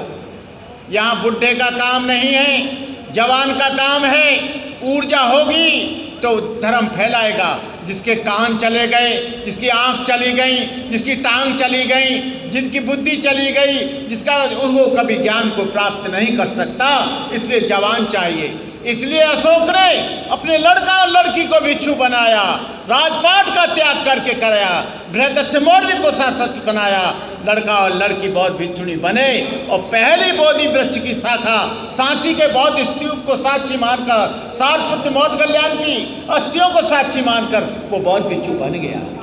तो श्रीलंका में आज भी अनुराधापुरम में उनकी अस्थियों को लोग पूजते हैं। मैं बहनों और भाइयों से कहना चाहूँगा कि आप एक अपना बेटा दें, आप अपना एक कोई नाती दें जिससे धर्म फैले, उसको अच्छा विद्वान बनाएं। केवल ऐसा नहीं है कि वो रोटी खाने के लिए और चीवर पहन के दान लेने के लिए बौद्ध भिक्षु बने। वो अच्छा वोदंड विद्वान बने, प्रकांड विद्वान बने और दुनिया के सामने बुद्ध के संदेश को घर घर में जाकर दे। बहनें भी बन सकती हैं, बेटा भी बन सकता है। तो मैं या भिक्षुओं का अभाव है, पूरे देश में 2000 बौद्ध भिक्षु मुश्किल से होंगे या 3000 होंगे, जबकि हिंदू साधुओं की संख्या 84 लाख है। उनके सामने आप कहाँ टिक पाओगे? तो मैं उन भिक्षुओं को परिवास में रखना चाहिए। ये 10 दिन की ट्रेनिंग देकर जो भारतीय बौद्ध महासभा काम करती है, धर्म उससे भी फैल सकता है। लेकिन जब तक भिक्षु बनकर कम से कम 6 साल तक, 8 साल तक, जैसे आदमी ईसाई धर्म में बाइबिल को 10 साल तक पढ़ता है, इस्लाम में 6 बरस तक कुरान को पढ़ता है, ये कल आए और कल बस वो जो भिक्षु बैठे उन्हीं के बराबर में मैं यहाँ संगदान नहीं लेता। क्यों? कि जो कल का सामने बना है वो भी उतना ही बैठा है, उसको भी उतना ही सम्मान मिल रहा है, और जो 50 साल का भिक्षु है उसको भी उतना सम्मान मिल रहा है। थाईलैंड में और श्रीलंका में ऐसा नहीं होता। और वरिष्ठता के आधार पर उनको सम्मान दिया जाता है, और वरिष्ठता के आधार पर भगवान बुद्ध ने भी सम्मान को रखा। यदि इनका बेटा पहले भिक्षु बनता है, पहले सामने बनता है और बाप बाद में बनता है, तो ये अपने बेटे को नमस्कार करेंगे, बेटा इनको नमस्कार नहीं करेगा। यहाँ पर जो वरिष्ठता होती है वो दीक्षा के आधार पर, चीवर के आधार पर होती है। तो मैं ये कहना चाहूँगा कि आप लोग अपने घर से एक एक भिक्षु, एक एक बच्चा जरूर दें, और उसको सारनाथ भेजें या बुद्धगया भेजें या कुशीनगर भेजें। ये तो उपासक जी वहाँ जाते रहते हैं, वहाँ पर छोटे छोटे बच्चे वहाँ पर ट्रेनिंग पाते हैं। निराला जी जाते हैं, श्रीलंका वाले मंदिर में भी जाते हैं, चंद्रमा भंते की भी यहाँ हैं। तो आप लोग एक अपना बच्चा देंगे और वो प्रकांड विद्वान होगा। मेरी माँ ने मुझे देते हुए जब मैं एमए कर रहा था तब मुझसे कहा, बेटा तू जा तो रहा है लेकिन समाज का ध्यान रखना, और एक चीज़ का जरूर ध्यान रखना, हाथ का सच्चा और मन का पक्का। हाथ का सच्चे का मतलब है हाथ का सच्चा, लंगोटी का पक्का, ब्रह्मचर्य का पालन करना, और ब्रह्मचर्य के पालन के साथ साथ तू अपने मन को बिल्कुल एकाग्र रखना। और हाथ का सच्चा है, किसी का भी सोना चांदी पड़ा हो उसको तू मिट्टी समझना। और उसी आधार पर मेरे 46 वर्ष पूरे इस 8 अक्टूबर को हो गए, 4 वर्ष और बचे। मैं ज़्यादा जिंदा नहीं रहना चाहता। मैं चाहता हूँ 4 वर्ष बाद मेरा ये 50 वर्ष का कार्यक्रम एक और करूँगा जोरदार, जो मैंने पहले 30 वर्ष का यहाँ पर किया था। उसके बाद मैं कोई काम नहीं करूँगा। मैं अभी भी किसी संगदान में पूरे दिल्ली में कहीं नहीं जाता, कहीं खाना खाने नहीं जाता। आपको बता दूँ 32 वर्ष से एक ही परिवार मुझे खाना दे रहा है, वही मेरे कपड़े धोता है, वही मुझे भोजन देता है, वही मुझे गाड़ी देता है, वही मुझे पेट्रोल देता है। ऐसा उपासक जब तक आप दायक नहीं बनेंगे और जब तक आप ऐसा काम नहीं करेंगे तब तक धर्म आगे नहीं बढ़ सकेगा। अम्बोरे जी, हमेशा मैं पिछली साल नागपुर गया था, मैंने कहा मुझे टिकट लेनी है। अम्बोरे जी ने अपनी पवित्र कमाई में से, अपने पवित्र पैसे में से, अपने जो पेंशन मिलती है उसमें से दान दिया। जब तक आप दान नहीं देंगे, दानं ददन्तु सद्धा शीलं रक्षन्तु सर्वदा भावना भृता हन्तु गच्छन्तु देवता गता।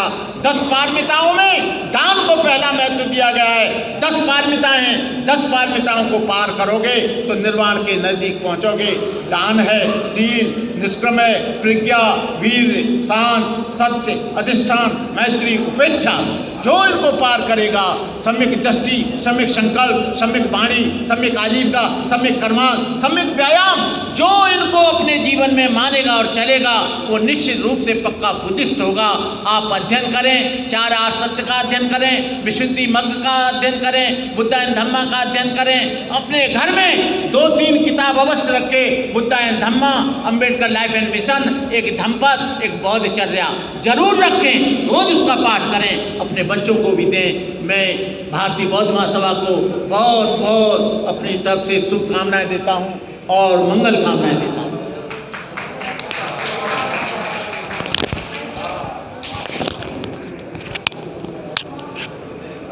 मंदिर जी का बहुत बहुत साधुवाद कि उन्होंने अपने सब्बं अपराधं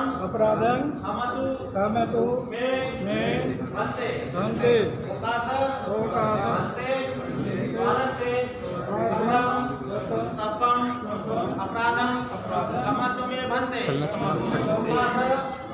अहम भन्ते तीर्थानि सह पंचशीलं धम्मं याचामि अनुग्रहं तत्वा शीलं देथ मे भन्ते।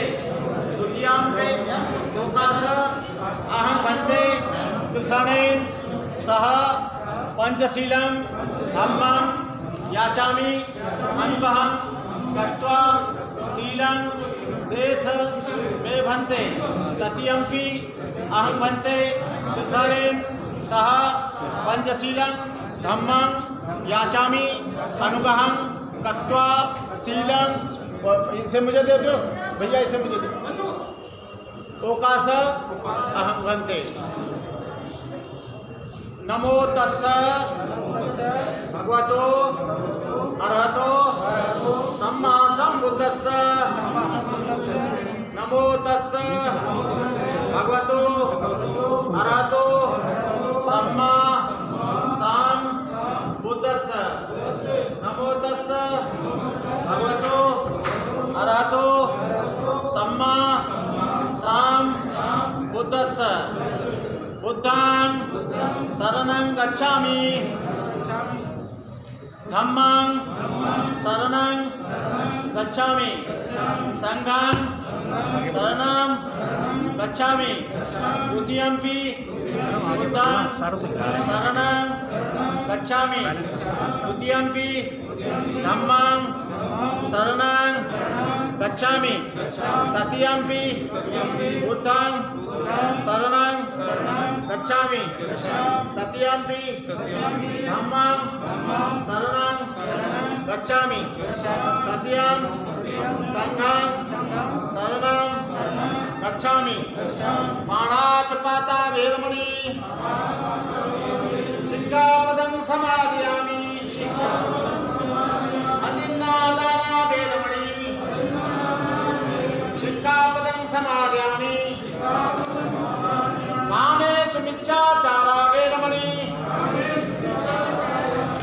सिक्खापदं समादयामि।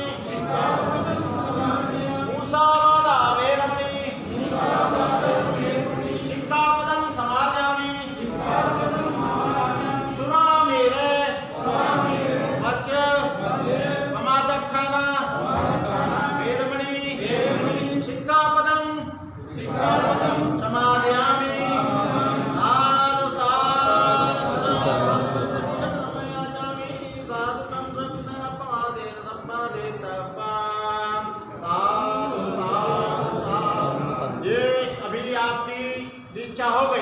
लेकिन अभी अधूरी दीक्षा है। बाबा साहब की 22 प्रतिज्ञाओं को जब स्वीकार कर लोगे मन वचन कर्म से, तो आप लोग बुद्धिस्ट हो जाओगे। खड़े हो जाओ जो लोग दीक्षा ले रहे हैं, बोलो। मैं बाबा साहब भगवान बुद्ध के धर्म को स्वीकार करते हुए बाबा साहब की 22 प्रतिज्ञाएं आज ग्रहण करता हूँ। मैं ब्रह्मा विष्णु और महेश को कभी ईश्वर नहीं मानूंगा, ना ही उनकी पूजा करूंगा। मैं राम और कृष्ण को ईश्वर नहीं मानूंगा, मैं कभी पूजा करूंगा। मैं गौरी गणपति हिंदू धर्म के किसी भी देवी देवता को नहीं मानूंगा, न उनकी पूजा करूंगा। मैं इस बात पर विश्वास नहीं करूंगा कि ईश्वर ने कभी अवतार लिया है। मैं इसे कभी नहीं मानूंगा कि भगवान बुद्ध विष्णु का अवतार है। मैं इस प्रचार को धूर्ता का प्रचार समझूंगा। मैं श्राद्ध नहीं करूंगा और न कभी पिंडदान करूंगा। मैं बौद्ध धर्म के विरुद्ध किसी बात को नहीं मानूंगा। मैं कोई भी क्रियाक्रम ब्राह्मणों के हाथों से नहीं कराऊंगा। मैं इस सिद्धांत को मानूंगा कि सभी मनुष्य एक जाति के हैं। मैं समानता का स्थापना के लिए प्रयत्न करूंगा। मैं भगवान बुद्ध के अष्टांग मार्ग को पूर्ण पालन करूंगा। मैं भगवान बुद्ध की बताई 10 पारमिताओं को पूर्ण पालन करूंगा। मैं प्राणी मात्र पर दया कर रखूंगा और उनका लालन पालन करूंगा। मैं चोरी नहीं करूंगा। मैं झूठ नहीं बोलूंगा। मैं व्यभिचार नहीं करूंगा। मैं शराब आदि नशा नहीं करूंगा। मैं अपने जीवन को बौद्ध धर्म के तत्वों ज्ञान शील और समता पर ढालने का प्रयत्न करूंगा। मैं मनुष्य मात्र में उत्कर्ष के लिए हानिकारक और मनुष्य मात्र को असमान और नीच मानने वाले पुराने हिंदू धर्म ग्रंथों का पूरी तरह त्याग करता हूँ और बौद्ध धर्म को स्वीकार करता हूँ। मेरा विश्वास है बौद्ध धर्म ही सद्धर्म है। मैं ये मानता हूँ मेरा पुनर्जन्म हो रहा है। मैं यह पवित्र प्रतिज्ञा करता हूँ कि आज से मैं बौद्ध धर्म की शिक्षा के अनुसार आचरण करूँ। आप लोग 3 बार बैठकर घुटने टेककर नमस्कार करो। अभिवादन श्रीलक्ष्मीचंद बंधापत्यायनो चत्तारो सम्मावर्तन्ति आयु बड़ो सुखो बलम भवत सर्व मंगलम रक्षन् सब देवता सर्वदान भावेन सदा सुखवन्ते भवत समरक्षन् सब देवता सर्वसम्मान भावेन सदा सुखवन्ते भवत समरक्षन् सब देवता सर्वसंगात भावेन सुखवन्ते सप्तीत्य विभजन्तु सक्रोगो विनशतु मातेव तन्त्रायो सुखी दीर्घायुको भव। साधु साधु साधु। आज से आप बौद्ध हो गए और भारतीय बौद्ध महासभा से सर्टिफिकेट ले लेना और आज से आप उसी तरह से पालन करेंगे। घर में जो भी आवाज बवाल है उसे आप फेंक देंगे। कोई जादू टोना मंत्र किसी भी देवी देवता से डरने की जरूरत नहीं है। अपने बच्चों को अच्छा शिक्षित कराओ और उनको अच्छा ज्ञान और उनको अच्छी विद्या से भरपूर करो। और आप लोगों को बहुत बहुत साधुवाद कि आप भगवान बुद्ध के धर्म में आप सुरक्षित हुए। हुए हैं। धन्यवाद। साधु साधु। धन्यवाद एक जो आप आज बहुत धर्म लिया है इसके बारे में थोड़ा सा क्या करना आगे आपने हमारे ऋषि भारती जी बताएंगे। भारती जी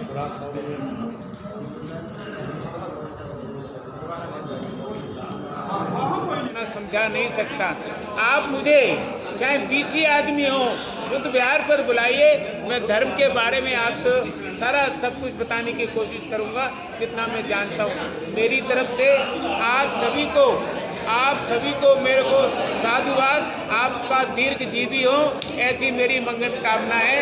और भारतीय बौद्ध महासभा की जो प्रदेश टीम है उसको मैं साधुवाद देता हूँ कि उन्होंने बहुत बढ़िया कार्यक्रम का आयोजन किया, पूरा हॉल भर गया, बहुत अच्छा प्रोग्राम रहा।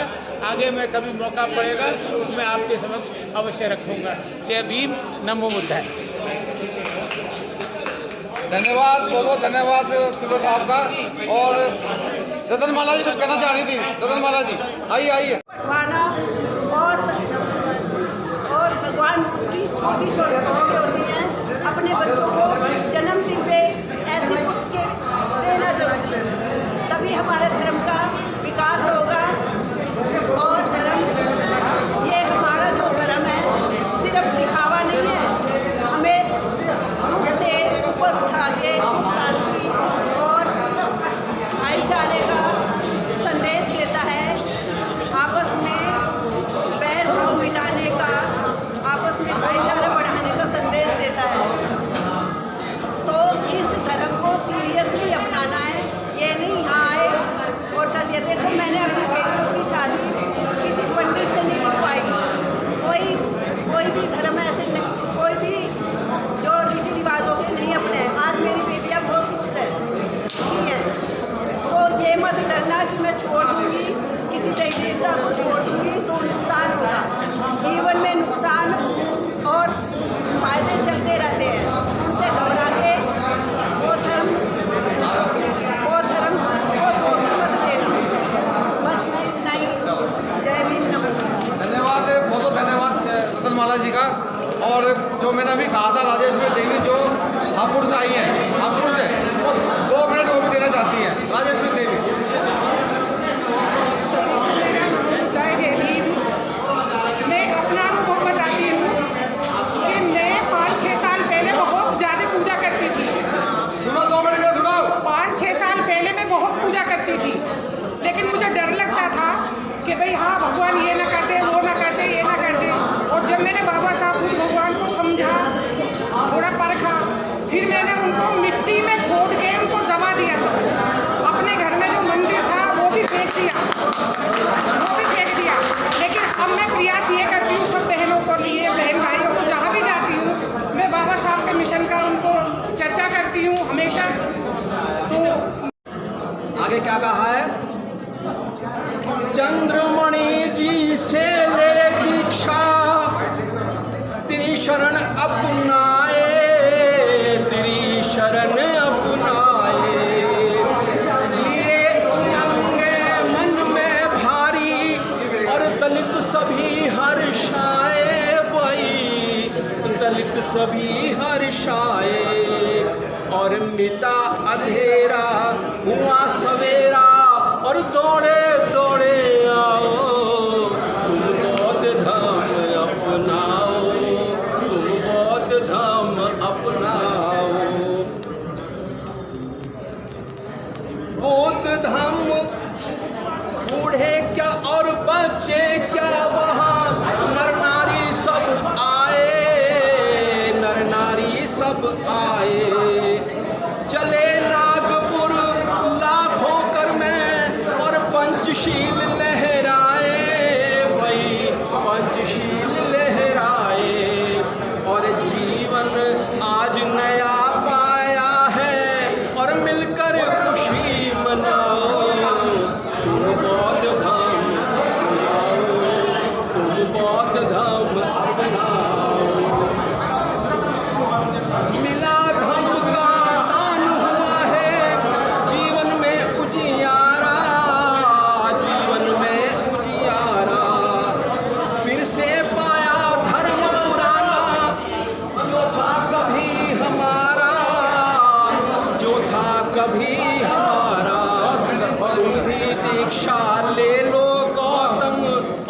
बुद्ध धम्म के गाओ। आज अशोक विजयादशमी और धम्म दीक्षा दिवस है। हमारे आज के कार्यक्रम से हमारे सामान्य लोगों को जो मैसेज जाना है कि आप अपने जीवन में बौद्ध धर्म अपनाओ और अपनी जीवन पद्धति में अपना शुद्धता का काया वाचा मन से बुद्ध धर्म को अपनाते हुए जीवन यापन करें। जिस तरीके से आज ये प्रोग्राम मनाया गया है और आप सब लोग मंच से ये कहते हैं संगठन एक हो जाए, संगठन एक हो जाए। जब आप लोग एक नहीं हो रहे तो संगठन एक कैसे होंगे, आम जनता एक कैसे होगी? संगठन एक हो जाए ये सभी कहते हैं, लेकिन उसके लिए हमें अपना अहम छोड़ना पड़ेगा। हमने अपने आप को बुद्ध धर्म में ढालना पड़ेगा। अगर जैसे हमारे बुद्ध धर्म की परिस्थिति है कि एक भगवान बुद्ध का जो रास्ता है वो मध्यम रास्ता होता है, उसी के अनुसार अगर हम सब चलेंगे तो ये एक होने की परंपरा हो जाएगी।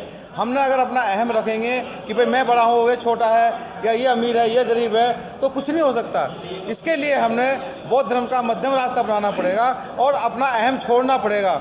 जब तक आप अपना अहम नहीं छोड़ोगे, जब तक आपके अंदर मैं होगा कि मैं हूँ, मैं के अलावा कुछ नहीं हो सकता। इसलिए यह है कि सभी को मध्यम रास्ता अपनाते हुए सबको बातचीत करने के बाद हमने अपना जो एक होने का रास्ता वो एक, और एक वाली बात है ही नहीं है।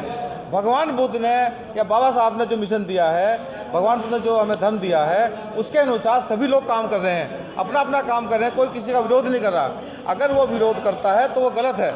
विरोध करने का मतलब है कि वो आदमी सही नहीं है, क्योंकि भगवान बुद्ध ने कभी ये नहीं कहा कि भाई सब अलग अलग एक ही जगह काम करो, काम सब कम करो सब, लेकिन भगवान बुद्ध के बताए हुए और बाबा साहब के जो मिशन है उसको करते हुए सब चलो। हमने बाबा साहब के मिशन को आगे बढ़ाना है, ना कि पीछे हटाना है। सर, कुछ वीडियो वायरल हो रही है कि कल का जो प्रोग्राम था उसमें राजरतन जी कह रहे हैं कि मेरे दादाजी ने जो समाज के लिए कार्य किया, मैं आपसे कुछ नहीं मांगता, मैं आपसे सिर्फ एक वचन मांगता हूँ। इस बौद्ध धर्म को आगे बढ़ाने की बात करी जा रही है। एक परिवारवाद आ रहा है कि मेरे दादाजी ने, जो आप कह रहे हैं कि कल राजरतन अम्बेडकर ने क्या कहा, उसके बारे में यह है कि राजरतन अम्बेडकर हमेशा ही ये कहते हैं कि मैं राष्ट्रीय अध्यक्ष हूँ और मुझे मेरे पिताजी ने राष्ट्रीय अध्यक्ष बनाया।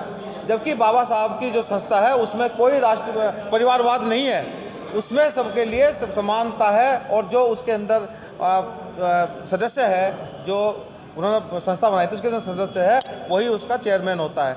लेकिन अगर हम अपने आप को ही चेयरमैन बना देंगे तो फिर इसका कोई वो वैल्यू नहीं रहती। अगर उन्हें लगता है कि भाई वो चेयरमैन है, तो आप जो बुद्धिस्ट सोसाइटी इंडिया के आज की डेट में चार राष्ट्रीय अध्यक्ष हैं, 4। तो मेरा कहना मतलब ये है कि अगर वो अपने आप को अपनी जो संस्था है उसी को देख रहे हैं तो ज़्यादा अच्छा है। और राजरतन अम्बेडकर कभी भी राष्ट्रीय अध्यक्ष नहीं है, अगर वो देखेगा, क्योंकि कोर्ट ने भी कई बार पूछा कि भाई आप किस बेस पर अध्यक्ष हैं, उसका जवाब आज तक नहीं मिला है। जिस तरीके से हमारे भारत के अंदर 2 मिनट जो प्रचार प्रसार चल रहा था, विचारधारा चल रही है, वहीं महाराष्ट्र के लोग उत्तर भारत में आकर लोगों को गुमराह करने का काम कर रहे हैं। ये आपने एक बहुत सुंदर क्वेश्चन करा है कि ये महाराष्ट्र के लोग यहाँ उत्तर भारत में क्यों आ रहे हैं, क्योंकि महाराष्ट्र में उनकी कोई विचारधारा नहीं है, ना उनकी कोई ज़मीन है, ना उनको कोई वहाँ पूछता है। क्योंकि उत्तर भारत के लोग बाबा साहब को और भगवान बुद्ध के जो मिशन धर्म है उसमें ज़्यादा विश्वास करते हैं और ज़्यादा बढ़ चढ़ कर भाग लेते हैं। अब आप देखो यहाँ कोई भी आप भगवान बुद्ध का धर्म के संबंधित या बाबा साहब के मिशन संबंधित कोई भी प्रोग्राम कीजिए, लोग टूटते हैं उसके अपना आप ही आते हैं बिना बुलाए, और विद फैमिली आते हैं। तो लेकिन वहाँ ऐसा नहीं है। तो लोगों को चाहिए कि भाई वहाँ हम अपना जो व्यक्तित्व कैसे बढ़ाएं आगे। सर, अब आपके जो कार्यक्रम है भारतीय बौद्ध महासभा दिल्ली के कार्यक्रम कम होते जा रहे हैं, ऐसा नहीं, ये बिल्कुल एकदम गलत है। क्योंकि कोरोना के टाइम में भी आप लोग खुद भी आए हैं। कोरोना में भी हमने सबसे पहले जो पिछले साल हमने करा था कि धम्मचक्र परिवर्तन दिवस कोरोना के अंदर करा था। इसके बाद धम्म दीक्षा का करा प्रोग्राम है। इसके बाद जो भी प्रोग्राम आए हमारे, वो हमने बौद्ध परिवार मिलन मेला हमने करा। ऐसा कोई प्रोग्राम नहीं जो भारतीय बौद्ध महासभा दिल्ली पंजीकृत दिल्ली प्रदेश ने नहीं करे हैं। इवन कोरोना के अंदर भी नहीं छोड़े हमने, जबकि और लोग तो चुपचाप घर के अंदर बैठ गए। हमने वो भी बुद्ध विहारों में कराएं कि भाई भगवान बुद्ध ने जो हमें धर्म दिया उसको हम आगे बढ़ाएं। मौर्य जी, चलते चलते आपको लाखों लोग देख रहे हैं मीडिया के माध्यम से, क्या संदेश देना चाहते हैं बौद्ध धर्म और अशोक के उपलक्ष्य में? जो आज हमने जो समारोह किया है अशोक विजयदशमी का, मैं सबसे पहले तो सभी को इसकी मंगल कामना देता हूँ। उनको परिवार सभी स्वस्थ और सुखी रहे। और इसके लिए मैं कहता हूँ कि जो हमारा भगवान बुद्ध ने जो हमें धम्म दिया है उसके रास्ते पे चलें, उनके बताए रास्ते पे चलें। सबसे पहले अगर मैं चलता हूँ तो फिर मुझे सबसे पहले अपने परिवार को बनाना चाहिए। मैंने अपनी वाइफ को बनाना चाहिए, अपने बच्चों को बनाना चाहिए। इसके बाद मैं अपने पड़ोसियों को हमने बौद्ध धर्म में लाना चाहिए। इसके बाद हम आगे निकलना चाहिए हमें बुद्ध विहारों के अंदर, तभी ये बौद्ध धर्म बढ़ेगा। जब तक आप इसको निचले स्तर से काम नहीं करोगे, बौद्ध धर्म नहीं बढ़ेगा, ना बाबा साहब का मिशन बढ़ेगा। तो अगर हम ऊपर ऊपर बातें करेंगे तो कुछ नहीं होने वाला। हमने नीचे रास्ते से काम करना है और तभी हमारा बौद्ध धर्म या बाबा धर्म भगवान बुद्ध का जो धर्म है वो आगे बढ़ेगा। Thank you.